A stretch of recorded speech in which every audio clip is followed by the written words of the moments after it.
Hello everyone, this is Deepti Singh. Welcome to पृष्ठभूमि। आप सभी का बहुत बहुत स्वागत है हमारे इस प्लेटफॉर्म पे। हम डिस्कस कर रहे थे एनसीईआरटी बुक का चैप्टर 1, जिसके अंदर हम बात कर रहे थे हमारी 1.1 एक्सरसाइज के बारे में, जिसमें ऑलरेडी हमने क्वेश्चंस 1 to 3 जो हैं वो सॉल्व कर लिए थे। ठीक है, ओके बच्चा। अब हमें क्या देखना है, हमारा क्वेश्चन नंबर जो 4 है उसके बारे में हम बात करेंगे। ओके बच्चों, तो देखिए अब क्वेश्चन नंबर 4 के अंदर देखो क्या दिया हुआ है। हमें करना क्या है, right the following sets in the set builder form. ये जो हमें रोस्टर फॉर्म के अंदर ये जो क्वेश्चंस पार्ट्स दिए हुए हैं, इसे हमें लिखना है सेट बिल्डर फॉर्म के अंदर बच्चे। ठीक, तो हम सेट बिल्डर फॉर्म में किस तरीके से लिखते थे आपको याद होगा। हम सेट बिल्डर फॉर्म के अंदर जो भी एलिमेंट्स दिए होते थे उसके अंदर हम एक कॉमन प्रॉपर्टी को फाइंड आउट करते थे एंड उसी कॉमन प्रॉपर्टी को हम एक लैंग्वेज के अंदर लिखते थे। यही करते थे हम सेट बिल्डर फॉर्म के अंदर। तो बच्चा यहाँ पर देखते हैं कि क्या करेंगे हम। यहाँ देखिए, जैसे फर्स्ट पार्ट दिया हुआ है, हमें फर्स्ट पार्ट दिया हुआ है बेटा 3, 6, 9 एंड 12। ये हमें एक सेट दिया हुआ है जो किस में लिखा है, आपके रोस्टर फॉर्म में लिखा हुआ है। And now we have to write this roster form into set builder form. तो हमें क्या करना होगा, हम कहते हैं देखो सबसे पहले हमें फाइंड आउट करना होगा इसके अंदर कॉमन प्रॉपर्टी क्या है। ये जितने भी एलिमेंट्स हमें रोस्टर फॉर्म में दिए हुए हैं इसके अंदर क्या कॉमन प्रॉपर्टी है। First of all we have to find that common property. Okay बच्चा, आप देखिए ये लिखा हुआ है 3, ये लिखा हुआ है 6, ये लिखा है 9। ज़रा 3 का टेबल पढ़ो, ये क्या हो जाएगा 3 1 ज़ा 3। नेक्स्ट क्या आता है 3 2 ज़ा 6। नेक्स्ट क्या आता है बच्चा आपका 3 3 ज़ा 9। उसके बाद आता है आपका 3 4 ज़ा 12। तो आपने ये चीज़ नोटिस करी कि इस फॉर्म के अंदर, इस रोस्टर फॉर्म में, इस सेट के अंदर जो एलिमेंट्स लिखे हुए हैं they all are the multiples of 3। वो सब क्या है बेटा, वो सब आपके मल्टीपल्स हैं। किसके, 3 के मल्टीपल्स हैं।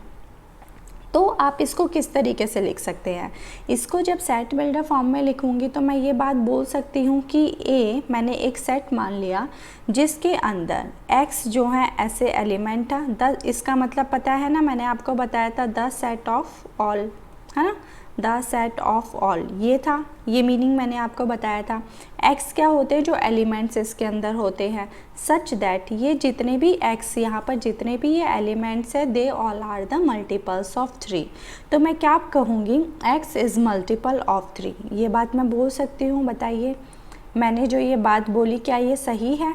हाँ जी, ये बात सही है। क्यों, क्योंकि कॉमन प्रॉपर्टी हमने इसके अंदर देखी कि ये सारे जो यहाँ पे एलिमेंट्स लिखे हुए हैं ये सारे एलिमेंट्स जो हैं 3 के मल्टीपल्स हैं। तो जब हमने सेट बिल्डर फॉर्म लिखी तो उसी को हमने लैंग्वेज में लिखा कि एक हमारा सेट है A, जिसके अंदर द सेट ऑफ ऑल, जिसके अंदर जितने भी एलिमेंट्स हैं वो सब क्या है, मल्टीपल है 3 के बच्चे। ठीक है, इसके अंदर आप ये लिख सकते हैं। अगर आपको इसके अलावा और भी बेटर तरीके से लिखना है तो हम क्या करेंगे, हम बोलेंगे कि हमने मान लिया एक सेट A है जिसके अंदर हम पहले क्या लगाते हैं, ये वाला ब्रैकेट लगाते हैं, उसके बाद क्या करते हैं x लिखते हैं। ठीक है, फिर दोबारा ये कॉलन का साइन लगता है, फिर क्या लिखा जाता है, x लिखा जाता है। इसके बाद अगर मैं लिखूँ x is equals to 3n, मैंने क्या बोला है यहाँ पे 3n। बच्चे ये जो 3n है इसका मतलब क्या होता है, ये एक तरह से यही है ना कि देखो 3n लिखा हुआ है, अगर मान लो मैं n की जगह एक बार क्या लिख देती हूँ 1 लिख देती हूँ तो मुझे क्या मिलेगा 3 मिल जाएगा। एक बार n की जगह मैं 2 लिख देती हूँ तो क्या मिलेगा मुझे 6 मिलेगा। एक बार n की जगह मैं लिख देती हूँ 3 तो क्या मिलेगा मुझे 9 मिलेगा। तो यहाँ पर है क्या, 3n का मतलब ही क्या होता है, 3n का मतलब ही ये है कि जब आप इसे सॉल्व करेंगे तो जो आपके आंसर्स आएंगे they all are the multiples of 3। यहाँ पे ये जो 3n लिखा हुआ है, ये जो 3n है इसका क्या मतलब है, 3 को किससे मल्टीप्लाई करा गया है, n से मल्टीप्लाई करा है। तो आप जब भी n की वैल्यू चेंज करते जाएंगे तो जो भी आंसर आपको मिलेगा वो क्या मिलेगा बच्चा, वो सारे आपको मल्टीपल मिलेंगे। किसके, 3 के मल्टीपल्स मिलेंगे वो सारे आपको, है ना। तो ये बात समझ में आई। अच्छा, अब इसके अंदर आप देखो ज़रा n की जगह मैंने यहाँ पे क्या पुट करा है, पहले मैंने यहाँ पर देखो बेटा क्या पुट करा, ये देखिए पहले मैंने यहाँ पे पुट करा n की जगह 1 पुट करा, है ना। उसके बाद n की जगह मैंने 2 पुट करा, उसके बाद n की जगह मैंने क्या पुट करा, 3 पुट करा है। नेक्स्ट अब मैं क्या करती हूँ, n की जगह मैं यहाँ पे 4 पुट करती हूँ, तो क्या आ गया मेरा 12 आ गया।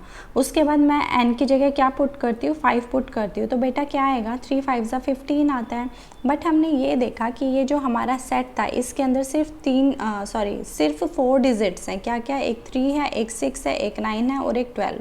ये 4 नंबर्स इस सेट के अंदर है, 15 इसके अंदर नहीं है। इसका मतलब आप n की जगह 5 को पुट नहीं कर सकते। जब आप n की जगह 5 को पुट करेंगे तो आपके पास आंसर 15 आ रहा है, जो एलिमेंट है ही नहीं हमारे सेट का, तो हमें ये वाली बात तो लेनी ही नहीं होगी, ठीक है। तो मैं यहाँ पे n के बारे में स्पेशली मुझे मेंशन करना पड़ेगा, मुझे ये कहना पड़ेगा कि यहाँ पर ये जो मैंने n लिखा है, ये n जो है ये बिलोंग करेगा किससे, नेचुरल नंबर से बिलोंग करेगा। यहाँ पर देखो n 1 है, 2 है, 3 है एंड 4 है। आपको याद होगा नेचुरल नंबर्स जो होते हैं, नेचुरल नंबर्स स्टार्ट होते हैं 1 से एंड आगे वो सो ऑन चलते हुए चले जाते हैं, यही तो होते हैं नेचुरल नंबर। तो मैंने n की जगह भी तो नेचुरल नंबर ही पुट करे हैं। तो अगर मान लो ये यहाँ पर नेचुरल नंबर का मैंने एक सेट लिखा हुआ है, अगर मैं यहाँ पे बोलूँ क्या 4 जो है वो बिलोंग कर रहा है नेचुरल नंबर में, हाँ जी बिलोंग कर रहा है। क्यों बिलोंग कर रहा है, क्योंकि आपने जब n का सेट लिखा तो आपको यहाँ पे 4 दिखाई दे रहा है, ठीक है। इसीलिए मैंने इसी तरीके से यहाँ पे क्या लिखा है, x जो है वो 3n के इक्वल है, जहाँ पर n जो है वो बिलोंग करेगा आपका नेचुरल नंबर में। एंड एक बात और हमें मेंशन करनी पड़ेगी कि ये n जो है ये कहाँ से कहाँ तक लाई कर रहा है। बच्चे n की वैल्यू आपने क्या क्या रखी थी, 1 रखी, 2 रखी, 3 रखी और 4 रखी। मतलब n की वैल्यू क्या हो सकती है, बस ये 4 वैल्यू हो सकती हैं इस वाले क्वेश्चन के लिए। इस वाले क्वेश्चन के लिए सिर्फ हमें n की कितनी वैल्यूज़ लेनी होगी, 4 वैल्यूज़ लेनी होगी। तो इसको मैं किस तरीके से लिखूंगी, मैं ऐसे लिखूंगी, ठीक है। अब देखो इसके अंदर 1 जो है, 1 को मल्टीप्लाई करा है ना आपने, 1 को लिया है, तो 1 को जब हमें लेना है तो यहाँ पे किसका साइन लगाना पड़ेगा, मुझे यहाँ पे इक्वल्स का भी साइन लगाना होगा। ऐसे ही मुझे यहाँ पे इक्वल्स का साइन लगाना होगा क्योंकि मैंने यहाँ पे 4 भी लिया है। ये मैंने आपको बताया था, जब ये इक्वल्स का साइन हम तब लगाते हैं जब हमें किसी नंबर को क्या करना हो, इंक्लूड करना हो। और आपको यहाँ पे साफ दिखाई दे रहा है कि आपको जब आपको 3 चाहिए तो n की जगह आपको क्या लिखना पड़ेगा, 1 लिखना पड़ेगा, तभी आपको 3 मिलेगा। तो आपको 1 को क्या करना है, यहाँ पे इंक्लूड करना है, ठीक है। तो आई होप आपको मेरी बात समझ में आ गई होगी।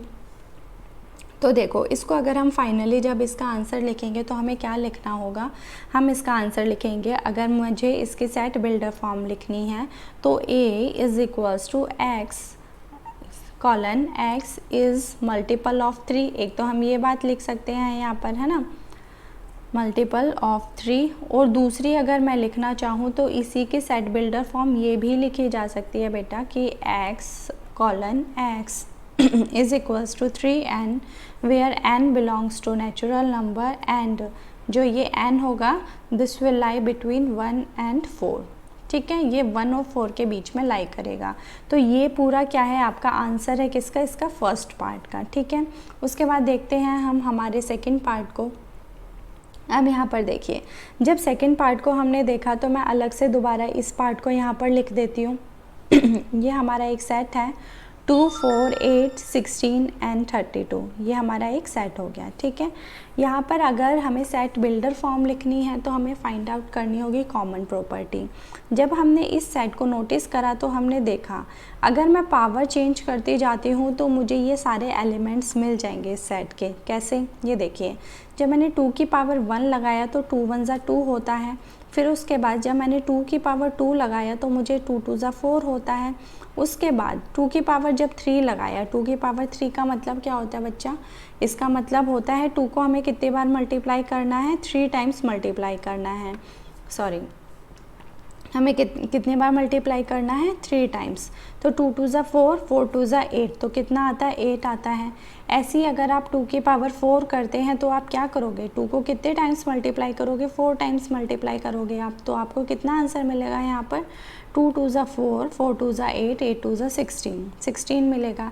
ऐसे ही जब 2 की पावर 5 करेंगे तो हमें कितना आंसर मिलता है, 32 मिलता है। ठीक है बच्चा, तो हमने जब इसके सेट को नोटिस करा, जब हमने इसका सेट देखा तो हमें यहाँ पर ये नंबर्स मिले, तो 2 ये भी मिल गया, 4 भी मिल गया, हमें 8 भी मिल गया, 16 भी मिल गया और 32 भी मिल गया। देखिए क्या इस सेट के अंदर यही एलिमेंट्स है, देखो इस सेट के अंदर सेम यही एलिमेंट्स है जो मैंने नीचे लिखे हैं बच्चा, है ना, एलिमेंट्स जो है सेम है। तो हमें ये पता चल गया कि हमारा क्या इसके अंदर कॉमन प्रॉपर्टी फॉलो हो रही है। तो जब हम इसके सेट बिल्डर फॉर्म लिखेंगे तो क्या लिखेंगे, मान लिया हमने एक सेट ए है जिसके अंदर x सच दैट x, ठीक है, ये बात तो सब में लिखी जाती है। तो इस बार x किसके बराबर लिखना होगा। आप यहाँ पर देखो, ज़रा देखना मैं क्या बोल रही हूँ। यहाँ पर क्या है, 2 की पावर 1, इसको मैंने यहाँ पर लिख दिया, ठीक है।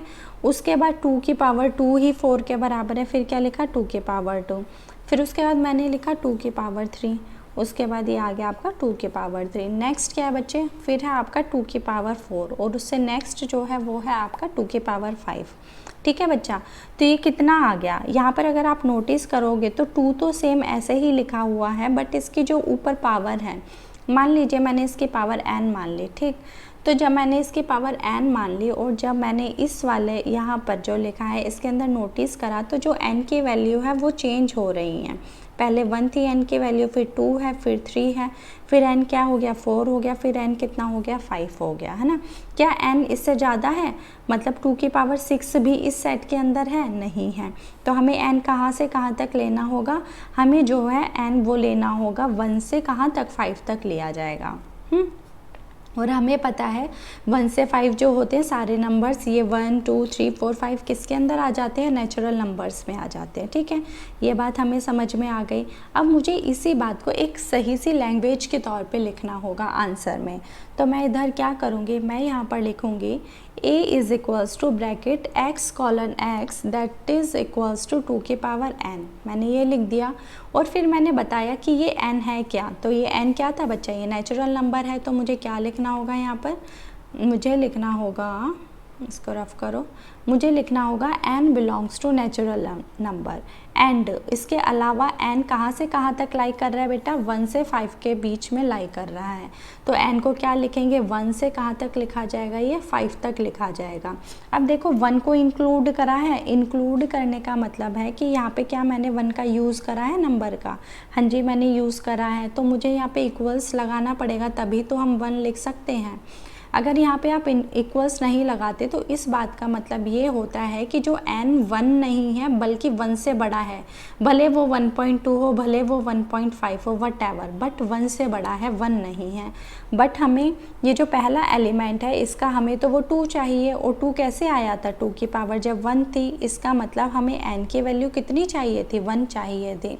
तो जब हमें n की वैल्यू 1 चाहिए होगी तो मुझे यहाँ पे इक्वल्स का साइन भी लगाना होगा।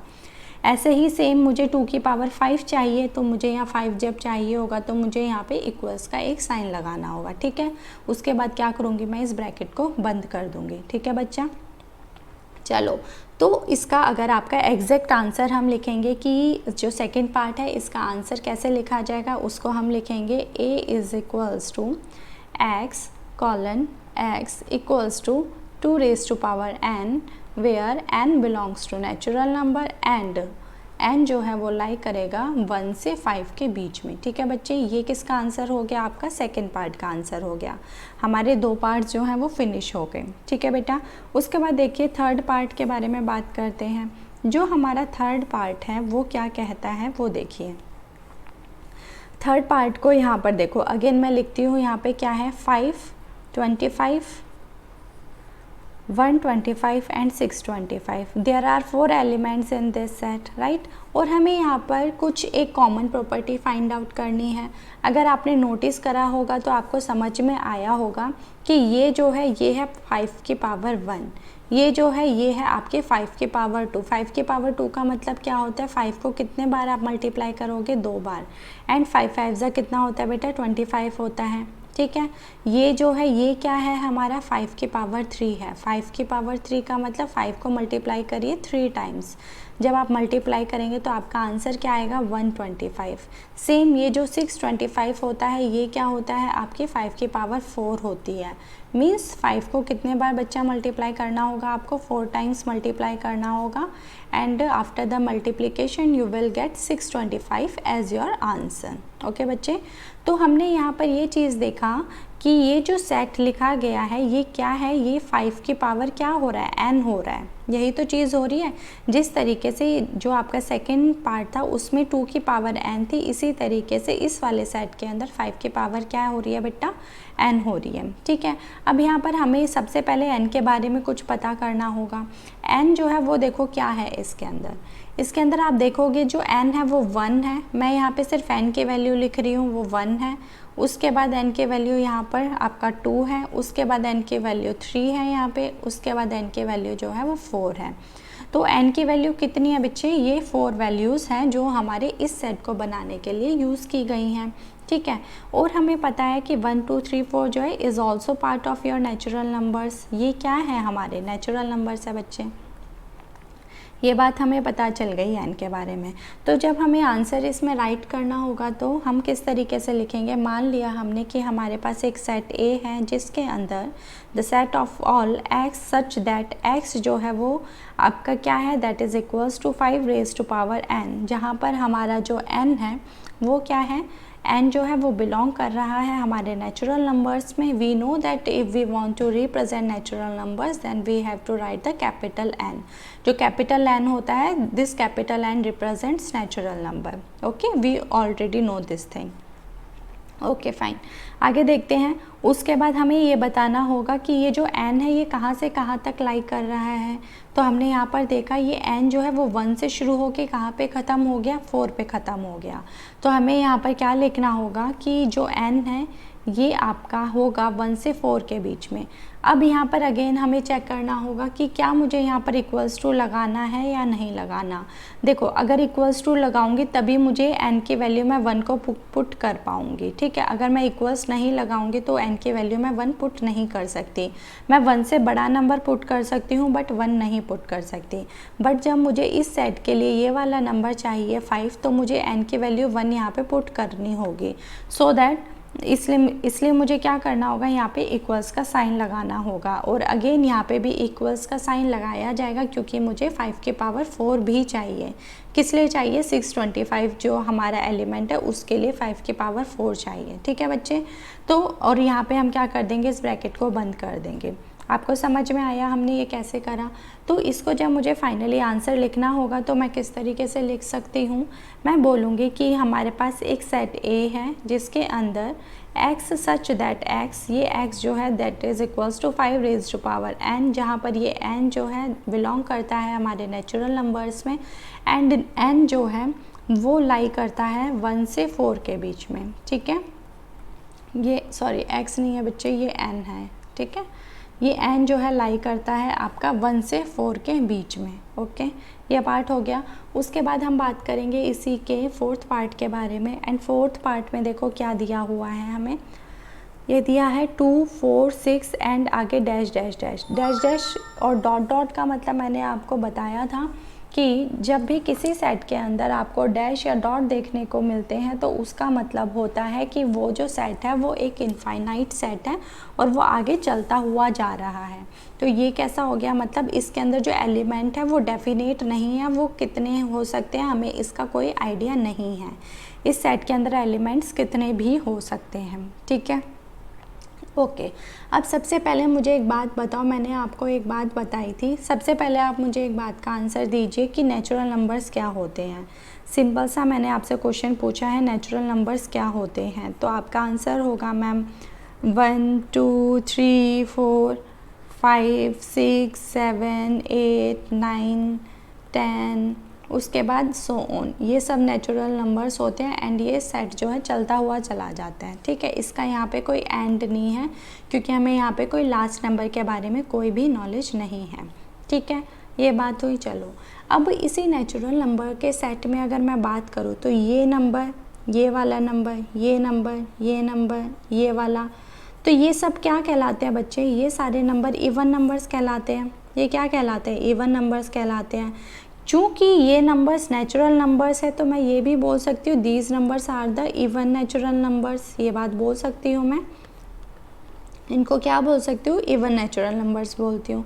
इसके अलावा जो हमारे नंबर्स बचे, जैसे 1 बच गया हमारा, 3 बच गया, 5 बच गया, 1 3 5 और क्या बचा बेटा, 7 बच गया आपका, उसके बाद 9 बच गया, एंड ये चलता हुआ जा रहा है। तो ये नंबर्स कौन से हो गए हमारे, ये नंबर्स कहलाए हमारे ऑड नेचुरल नंबर्स। आई बात में समझ में आपको, ये क्या कहलाए, हमारे ऑड नेचुरल नंबर कहलाए।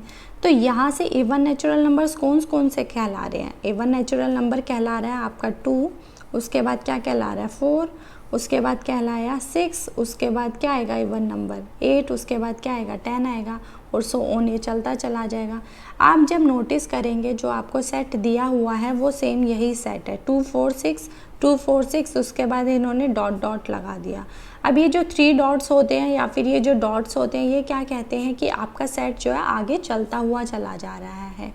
अगर मान लीजिए मैंने यहाँ पे 8 और 10 नहीं लिखा होता और मैंने यहाँ पे 3 डॉट्स लगा दिए होते, तो इसका मतलब यही है कि ये सेट जो है अभी आगे चलता हुआ जा रहा है।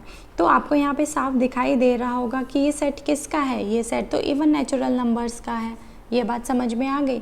तो यहाँ पर देखो, जब मुझे इसका आंसर लिखना होगा तो मैं क्या लिखूँगी, मैं लिखूँगी कि मान लिया मैंने एक सेट ए है जिसके अंदर द सेट ऑफ ऑल, इसका मीनिंग होता है, उसके बाद लिखेंगे एक्स, उसके बाद लिखा जाता है colon x is an even natural number. आपको ये बात समझ में आ गई होगी कि हमने इसे इवन नेचुरल नंबर कैसे लिखा है। ठीक है बच्चे, ये बात समझ में आ गया कि मैंने इसे इवन नेचुरल नंबर क्यों बोला। क्यों, क्योंकि ये जो सारे नंबर्स हैं ये सारे नेचुरल नंबर्स के पार्ट हैं, एंड नेचुरल नंबर्स के अंदर भी जो इवन नंबर्स हैं ये सारे वो नंबर्स लिखे हुए हैं, इसी वजह से हमने इसको इवन नेचुरल नंबर बोला है। तो ये आपका जो 4th पार्ट है उसका आंसर हो गया। ठीक है, next moving to the 5th part of your question. अगर 5th पार्ट के बारे हम बात करें तो इसके अंदर देखिए क्या दिया हुआ है आपको जी। यहाँ पर देखो हमें दिया हुआ है 1 4 9 और आगे चलता हुआ जा रहा है हमारा सेट। 1 हो गया, 4 हो गया, 9 हो गया, उसके बाद लगा दिया इन्होंने यहाँ पे 3 डॉट्स लग गए, इट मीन्स सेट अभी चल रहा है, और इन्होंने लास्ट का नंबर भी बता दिया या इस सेट का लास्ट एलिमेंट भी बता दिया, वो क्या है हमारा 100 है। ठीक है, तो क्या ये जो सेट है भाई कहीं एंड हो रहा है, हाँ जी ये सेट एंड हो रहा है, कहाँ पे 100 पे एंड हो रहा है। 1 से 100 के बीच में बहुत सारे नंबर्स होते हैं एंड हम उन नंबर्स को लिखना नहीं चाहते, इसलिए यहाँ पे क्या लगा दिया है, ये डॉट डॉट या डैश डैश लगा दिए गए हैं। ठीक है बच्चा, अब यहाँ पर देखो आपको एक चीज़ दिखाई दे रही होगी, ये बताओ 1 का स्क्वायर क्या होता है 1, 2 का स्क्वायर क्या होता है 4, 3 का स्क्वायर क्या होता है 9। अब ज़रा इस सेट की जो स्टार्टिंग के 3 डिजिट्स हैं उन्हें देखो, 1 ठीक है, फिर उसके बाद क्या है 4 ठीक है, फिर 9 जो है ठीक है। इट मीन्स हमने यहाँ पर एक कॉमन प्रॉपर्टी जो है वो फाइंड आउट कर ली। हमने ये फाइंड आउट करा कि इस सेट के अंदर जितने भी एलिमेंट्स है these all are the squares. Squares किसके हैं भाई, ये नेचुरल नंबर्स के स्क्वायर्स है। 1 2 3 all these are the natural numbers. जब हम नेचुरल नंबर्स का स्क्वायर करते हैं then we can get the all elements of this set. हमें सारे जो एलिमेंट्स हैं इस सेट के वो मिल रहे हैं। कब मिल रहे हैं, जब हम नेचुरल नंबर्स का स्क्वायर कर रहे हैं। ठीक है, तो जब हम इसे लिखेंगे तो हम किस तरीके से लिखेंगे, हम लिखेंगे मान लिया हमारे पास एक सेट ए है, the set of all x such that x that is equals to n square. हमने क्या लिखा एन स्क्वायर। क्यों लिखा हमने एन स्क्वायर, क्योंकि हम यहाँ पर क्या कर रहे हैं बच्चे, हम सबका स्क्वायर कर रहे हैं। ठीक है, उसके बाद अगर हम देखेंगे जहाँ पर हमने ये बात जानी कि ये जो एन है that n belongs to natural numbers. क्यों, क्योंकि 1 2 3 जो है वो सारे क्या होते हैं, हमारे नेचुरल नंबर्स होते हैं। ठीक है, उसके बाद अगर हम देखें और क्या लिख सकते हैं हम इसके अंदर, और ये बात लिख सकते हैं कि n कहाँ से कहाँ तक है। कहाँ से स्टार्ट करा हमने, 1 से स्टार्ट करा और आगे चलते गए। जब आप 10 का स्क्वायर करेंगे तो आपको मिल जाएगा 100। ठीक है, तो ये जो 100 है ये तो हमारा लास्ट एलिमेंट हो गया सेट का, ये सेट में हमारा लास्ट एलिमेंट है। इट मीन्स हमें n कहाँ तक लिखना है, जो 10 है सिर्फ 10 तक ही लिखना है। तो हमारी जो वैल्यू होगी वो कहाँ से कहाँ तक लाई करेगी, हमारी वैल्यू लाई करेगी 1 से 10 के बीच में। क्योंकि हमने इसके अंदर 1 को भी इंक्लूड करा है। जब 1 चाहिए था तो हमने 1 का स्क्वायर करा था, n की वैल्यू क्या लिखी थी हमने यहाँ पे 1 लिखी थी। और जब हमें 100 चाहिए था तो हमने 10 का स्क्वायर लिखा था, तभी हमें 100 जो है वो मिला। तो हमने n की वैल्यू जो है वो 10 भी ली थी, मतलब हमने 10 को क्या करा है यहाँ पे इंक्लूड करा है। और ऐसे ही 1 को भी हमने क्या करा है बेटा यहाँ पे इंक्लूड किया है। इंक्लूड करने की वजह से मैंने आपको बताया था कि हमें क्या लगाना होता है यहाँ पे इक्वल्स टू का भी साइन लगाना होता है, ठीक है। तो ये जो हो गया आपकी सेट बिल्डर फॉर्म होगी हमारा जो 5th पार्ट है। अगर इसको बिल्कुल क्लियर करके मैं यहाँ पे लिखूँ इसकी सेट बिल्डर फॉर्म, तो ये हो जाएगा हमारा A that is equals to x colon x equals to n square where n belongs to natural number and n lies between 1 to 10। n जो है वो 1 से 10 के बीच में लाई करेगा, ठीक है। ये आपका आंसर हो जाएगा, ठीक है बच्चा। चलो हमारा जो 4th क्वेश्चन है वो यहाँ पे पूरा होता है। उसके बाद हम बात करते हैं हमारा 5th क्वेश्चन के बारे में, ठीक। जो 5th क्वेश्चन हमें दिया हुआ है इसके अंदर बच्चे क्या बोला है, इसके अंदर हमें दिया हुआ है किस फॉर्म के अंदर, ये सारी जो फॉर्म्स लिखी हुई हैं all these are the set builder form. और हमें करना क्या है, हमें इन जो सेट बिल्डर फॉर्म जो दे रखे इसको चेंज करना है रोस्टर फॉर्म में। और हमें पता है जब रोस्टर फॉर्म में चेंज करते हैं तो हमें क्या करना होता है, हमें एलिमेंट्स लिखने होते हैं इस ब्रैकेट के अंदर। तो ये जितने भी पार्ट्स दिए हुए हैं इन पार्ट्स का हमें क्या लिखना है, इसके अंदर एलिमेंट्स लिखने हैं, ठीक है बेटा। तो ज़रा बात कर लेते हैं हम एलिमेंट्स हम कैसे लिखेंगे। तो आ जाते हैं हम हमारे फर्स्ट पार्ट के ऊपर।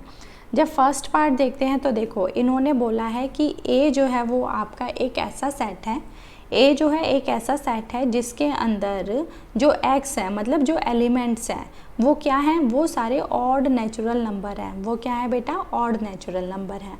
आपको याद होगा मैंने अभी लास्ट क्वेश्चन में ही आपको बताया कि नेचुरल नंबर्स क्या होते हैं, हमारे नेचुरल नंबर्स होते हैं जो स्टार्ट होते हैं 1 से। फिर क्या होगा, ये 1 2 3 4 5 6 ये सारे क्या हैं, हमारे नेचुरल नंबर हैं और ये आगे चलते हुए चले जाते हैं, है ना। फिर इन्हीं नेचुरल नंबर्स के अंदर हमने ये देखा कि ये जो होते हैं ये वाले जो होंगे जो 2 से डिवाइड हो जाते हैं ये सब क्या कहलाते हैं हमारे, ये सब कहलाते हैं even natural numbers, even natural numbers. और इनके अलावा जो नंबर्स बच गए, कौन कौन सा नंबर बचा हमारा यहाँ पर, हमारा बचा 1, हमारा बचा यहाँ पर 3, हमारा बचा 5। तो ये सारे जो नंबर्स कहलाते हैं ये नंबर्स कहलाए आपके ऑड नेचुरल नंबर्स। ये कैसे कहलाए बच्चे, ये कहलाए हमारे ऑड नेचुरल नंबर्स। तो हमें जो सेट ए बनाना है, ये सेट जो है हमारा ये क्या कहता है, ये कह रहा है कि हमें एक ऐसा सेट बनाना है ए जिसके अंदर जो एलिमेंट्स होंगे वो क्या होंगे, ऑड नेचुरल नंबर्स होंगे। तो ऑड नेचुरल नंबर्स कौन से है बेटा, 1 3 5 7 एंड आगे ये सारे जो नंबर्स होते हैं यही आपके ऑड नेचुरल नंबर्स होते हैं।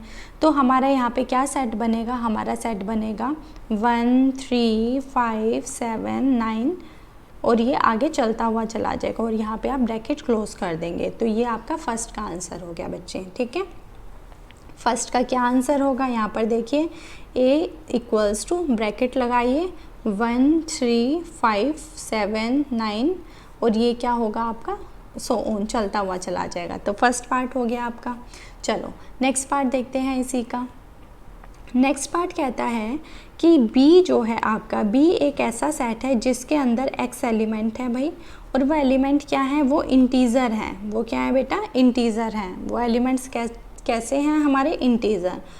और ये 1/2 है और ये क्या है आपका 9/2 है, ठीक है। ये बात बोलिए, ये 12 नहीं है, ये 1/2 है। कहने का मतलब ये है बेटा कि B हमारा एक ऐसा सेट है जिसके अंदर हमारे जो एलिमेंट्स हैं वो इंटीज़र हैं। इंटीज़र आपको पता होगा, इंटीज़र वो नंबर्स होते हैं जिसके अंदर नेगेटिव नंबर भी आते हैं भाई, जिसके अंदर आपका 0 भी आता है एंड जिसके अंदर आपके पॉजिटिव नंबर्स भी आते हैं, ठीक है। ये बात हमें पता है इंटीज़र्स के बारे में, ओके। इन्होंने बोला है कि B एक ऐसा सेट है जिसके अंदर जो एलिमेंट्स हैं, यहाँ पर जितने भी एलिमेंट्स हैं वो एलिमेंट्स हमारे किसके बीच में है भाई, वो एलिमेंट्स हैं हमारा 1/2 से 9/2 के बीच में है। क्या बोला इन्होंने, वो जो एलिमेंट्स है x जो है वो 1/2 से 9/2 के बीच में है। यही बात बोली है इन्होंने। देखो अब 1/2 और 9/2 क्या होते हैं, यहाँ पे डैश भी है बच्चे। 1/2 का मतलब होता है 0.5, ये बात आपको पता है, ठीक। उसके बाद 9/2 का मतलब क्या होता है, 4.5 होता है, ये बात भी आपको पता है, ठीक है। आ गई बात समझ में। और ये माइनस में है, ये भी ध्यान रखना। आप ज़रा अपनी एनसीईआरटी बुक खोलो भाई, ये देखो इतना ना पार्ट ये यहाँ पे मिस प्रिंट हुआ है, इसकी जगह यहाँ पे लिखा हुआ है हमारा -1/2 से 9/2 तक जो हमारा x है वो लाई कर रहा है, ठीक है। यहाँ पे मैंने आपको वैल्यू बता दी कि जो हमारा -1/2 होगा इसका मतलब होगा हमारा -0.5 और जो 9/2 होगा इसका मतलब होगा 4.5, ठीक है बेटा। अगर मान लीजिए मैं इसको रिप्रेजेंट करती हूँ हमारी एक नंबर लाइन के ऊपर, नंबर लाइन यहाँ पे आपको ड्रॉ करनी आती होगी, ये 0 हो गया। मैं क्या कर रही हूँ, इन दोनों नंबर्स को नंबर लाइन पे रिप्रेजेंट कर रही हूँ। तो ये 1 हो गया, ये 2 हो गया, ये 3 हो गया आपका, ये क्या हो गया आपका 4 हो गया, और ये क्या हो गया आपका 5 हो गया, ठीक है। ये जो 4.5 है ये कहीं पे बीच में होगा, किसके बीच में होगा भाई, 4 और 5 के बीच में कहीं पे यहाँ पर लाई करेगा आपका 4.5 जो होगा। ये बात आगे समझ में, 4.5 यही होगा ना, 4 से 5 के बीच में लाई करेगा। जबकि -0.5 जो है ये कहाँ पर लाई करेगा बेटा, ये हमारा यहाँ पे कहीं लाई करेगा 0 से -1 के बीच में। मान लीजिए ये जो है हमारा क्या है, ये -0.5 है, ठीक है। ये बात आगे समझ में। उसके बाद देखिए आप, अब इन्होंने क्या बोला है, इन्होंने आपको ये बात बोली है कि हाँ, इन्होंने ये बात बोली है कि हमें एक बी ऐसा सेट बनाना है, हमें एक बी ऐसा सेट बनाना है जिसके अंदर जो भी एलिमेंट्स होंगे वो इंटीज़र होने चाहिए, और वो इंटीज़र होने के साथ साथ वो एलिमेंट्स जो है -0.5 से 4.5 के बीच में होने चाहिए। तो अब देखो ये जो आपने नंबर लाइन के ऊपर ड्रॉ किए जाते हैं ये सब इंटीजर्स लिखते हैं हम। अब देखो -0.5 से 4.5 के बीच में कौन कौन सा इंटीजर है, एक तो 0 हो गया, एक हो गया 1, एक हो गया 2, एक हो गया 3, एक हो गया 4, ये चीज़ हो गई। तो देखो जब आप बी को लिखोगे तो इसके अंदर एलिमेंट्स कौन कौन सा होगा हमारा, वो एलिमेंट होगा हमारा 0, 1, 2, 3 एंड 4, ये हो गया। अब यहाँ पे क्या कर दोगे आप, ब्रैकेट क्लोज कर दोगे। तो ये क्या हो गया आपका, ये आंसर हो जाएगा भाई किसका, ये सेकंड पार्ट का आपका आंसर हो जाएगा, ठीक है बेटा।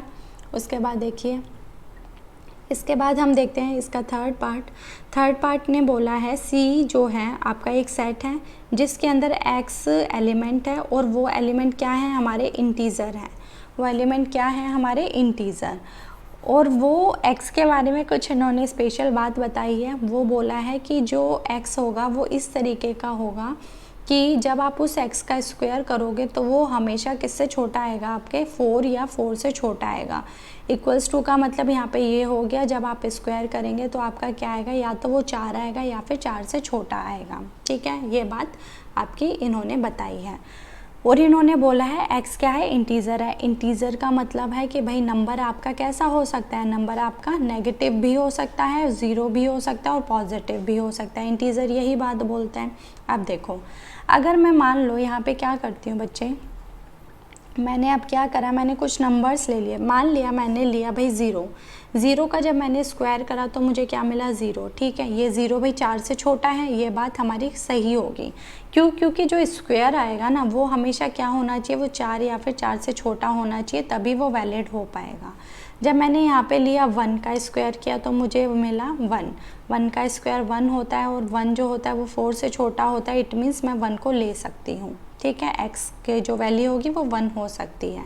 उसके बाद देखा हमने कि जब मैं 2 का स्क्वायर करती हूँ तो 2 2 होता है 4 जो है वो 4 के बराबर हो गया। इट मीन्स ये भी अलाउ है, क्योंकि जब यहाँ पे इक्वल्स टू लगा हुआ है तो हमें ये पता है कि जो एक्स स्क्वायर है वो 4 के बराबर भी हो सकता है। लेस देन तो होगा ही होगा, बट 4 के बराबर भी हो सकता है, उन्होंने ये भी बता दिया। फिर मैंने लिया यहाँ पे 3 का स्क्वायर किया मैंने, तो मुझे मिला आंसर 9। बट ये जो 9 होता है, 9 तो 4 से बड़ा हो गया, बट हमारे पास यहाँ पे जो कंडीशन थी वो ये बोली थी कि एक्स स्क्वायर, जब भी आप किसी इंटीजर का स्क्वायर करेंगे तो वो स्क्वायर करने के बाद या तो 4 से छोटा होना चाहिए या फिर 4 के बराबर होना चाहिए, ये बात बोली गई है। बट यहाँ पे ये जो 9 आया है ये तो 4 से बड़ा हो गया। इट मीन्स यहाँ पर जो हमने ये 3 का स्क्वायर लिया है ये वैलिड नहीं है। हम इसको नहीं ले सकते, क्योंकि 9 जो होगा वो तो 4 से बड़ा हो जाएगा, जो कि कन्फ्लिक्ट कर जाएगा हमारे गिवन कंडीशन के अकॉर्डिंग। ठीक है, तो हमने ये 3 नंबर्स यहाँ से निकाल लिए।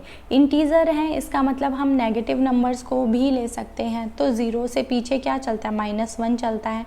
-1 का जब आप स्क्वायर करेंगे तो वो आएगा आपका 1, और 1 जो होता है वो 4 से छोटा होता है, तो ये भी वैलिड हो गया भाई आपका, है ना। फिर हमने लिया -2, जब मैंने -2 का स्क्वायर करा तो वो आता है आपका 4, और जो 4 है वो 4 के बराबर आ गया, और जो गिवन कंडीशन थी उसको भी सेटिस्फाई कर दिया। इसका मतलब हम -2 भी ले सकते हैं यहाँ पे। फिर मैंने लिया यहाँ पे -3, जब -3 को देखा, इसका स्क्वायर करा तो मुझे मिला 9, और जब मुझे आंसर 9 मिल गया तो ये तो जो गिवन कंडीशन थी वो गड़बड़ कर गई। गिवन कंडीशन ने तो ये कहा था जब भी आप स्क्वायर करेंगे वो स्क्वायर या तो छोटा होना चाहिए या बराबर होना चाहिए, बट यहाँ पर जो ये 9 है ये तो 4 से बड़ा हो गया, और गिवन कंडीशन कहती थी कि स्क्वायर हमेशा छोटा या बराबर हो आपका।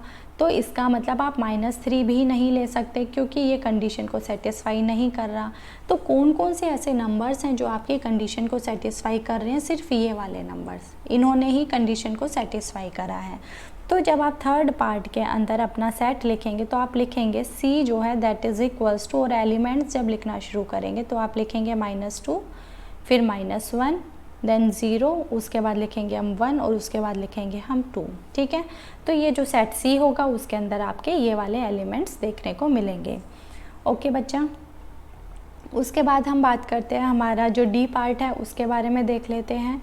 ये जो डी पार्ट है इसमें देखिए हमें एक ऐसा सेट बनाना है, क्या डी, हमारे पास एक ऐसा सेट होगा जिसके अंदर जो एलिमेंट्स है, जो एक्स होंगे वो लेटर्स कौन से वाले, जो इस वर्ड के अंदर यूज़ किए गए हैं।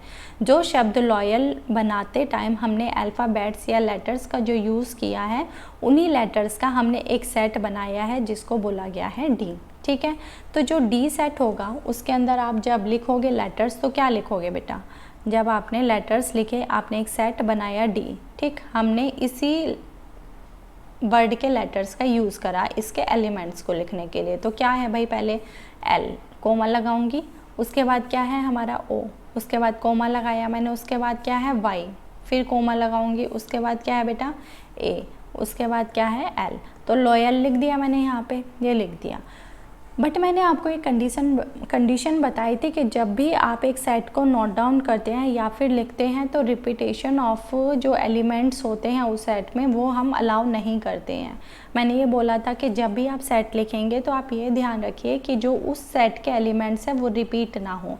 बट यहाँ पर देखा मैंने कि एल और एल ये तो रिपीट हो गए, तो ये तो गलत हो गया। तो मुझे इस सेट का जब लिखना होगा तो मैं कैसे लिखूँगी, ये जो रिपीटेड एलिमेंट है इसको मैं 2 बार ना लिख के कितनी बार लिखूँगी बच्चे, 1 बार लिखूँगी। तो मैंने एल लिख दिया, उसके बाद देखिए ये ओ लिख दीजिए, फिर उसके बाद ये वाई लिख दीजिए, उसके बाद आप ये ए लिख दीजिए। बस आपको एल जो है यहाँ पे 2 बार नहीं लिखना है। ठीक है, तो ये जो है आपका आंसर हो गया आपके पार्ट 4 का। ठीक है बेटा, उसके बाद हम बात करते हैं हमारा जो नेक्स्ट पार्ट है इसका ई, उसे देखते हैं। इसमें बोला है कि ई जो है वो एक ऐसा सेट है जिसके जो एलिमेंट्स है वो क्या हैं, वो हैं भाई, ओके देखो समझो इसे ज़रा। इसमें बोला है E is equals to the set of all x such that x is a month of year not having 31 days. ये बात बोली है, बात हो रही है मंथ ऑफ अ ईयर, जो मंथ होते हैं, जो महीने होते हैं हमारे साल के अंदर, उसके बारे में बात हो रही है। ठीक है, तो ज़रा महीने लिखते हैं। पहला क्या होता है, जनवरी, फरवरी, मार्च, अप्रैल, मई, जून, जुलाई, अगस्त, सितंबर, अक्टूबर, नवंबर, दिसंबर। ये आपके 12 मंथ्स हो गए। आपके जो पूरा ईयर होता है उसके अंदर ये 12 मंथ्स हो जाते हैं। अब हम बात कर लेते हैं कि इन मंथ्स में डेज़ कितने होते हैं इसके बारे में। तो जनवरी जो है इसके अंदर कितने डेज़ होते हैं, 31 डेज़ होते हैं। फरवरी जो है आपकी वो या तो 28 डेज़ की होती है या फिर 29 डेज़ की होती है। मार्च जो है वो आपके 31 डेज़ का होता है। अप्रैल 30 डेज़ का होता है। मई जो है वो 31 डेज़ का होता है। जून जो है वो आपका 30 डेज़ का है। जुलाई जो है वो 31 डेज़ का है। अप्रैल जो है अप्रैल नहीं, ये आपका हो जाएगा 30 डेज़ का। ठीक है, ये जो हो जाएगा अप्रैल, ये होता है हमारा 31 डेज़ का, ठीक है बच्चे। जुलाई और अगस्त जो होते हैं ये दोनों 31 डेज़ को होते हैं। सितंबर 30 का, अक्टूबर जो है वो 31 का, नवंबर जो होता है वो 30 का हो जाता है, और 31 दिसंबर, मतलब 31 डेज़ होते हैं दिसंबर के अंदर।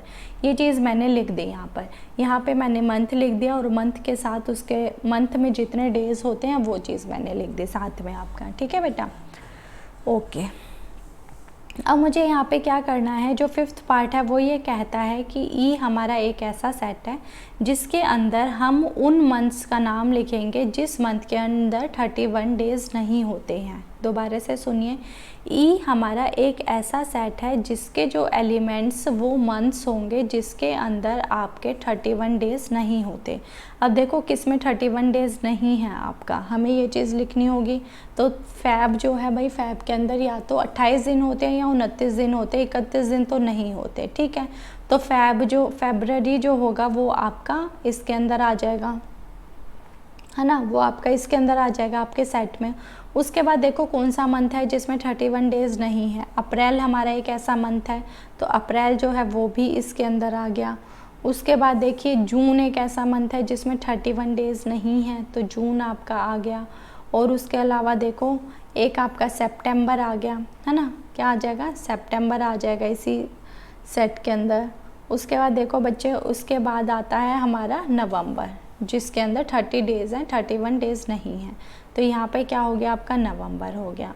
तो ये जो है हमारा सेट बन गया, ठीक है। ब्रैकेट से क्लोज करना होगा सेट बनाने के लिए, तो ये किसका आंसर हो गया आपका, 5th का आंसर हो जाएगा।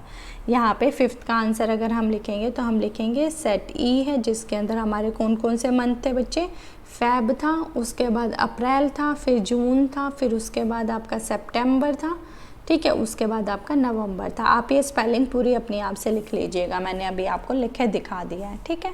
तो ये क्या हो गया, हमारा 5th पार्ट हो गया, ठीक है बेटा। उसके बाद बात करते हैं हम हमारे 6th पार्ट के बारे में। एंड 6th पार्ट देखो क्या कहता है, ये कहता है कि एफ हमारा एक ऐसा सेट है जिसके अंदर हम जब एलिमेंट्स लिखेंगे, एलिमेंट कौन से हैं भाई, एक्स एलिमेंट वो हैं जो इंग्लिश अल्फ़ाबेट के अंदर जो के से पहले आते हैं, और क्या होने चाहिए, वो कॉन्सोनेंट होने चाहिए भाई, वो वोवल नहीं होने चाहिए। तो किससे पहले, के से पहले क्या होने चाहिए, इंग्लिश अल्फ़ाबेट। तो पहले हम अल्फ़ाबेट लिख लेते हैं जो के से पहले आते हैं, प्रीसीड्स करते हैं, ठीक है।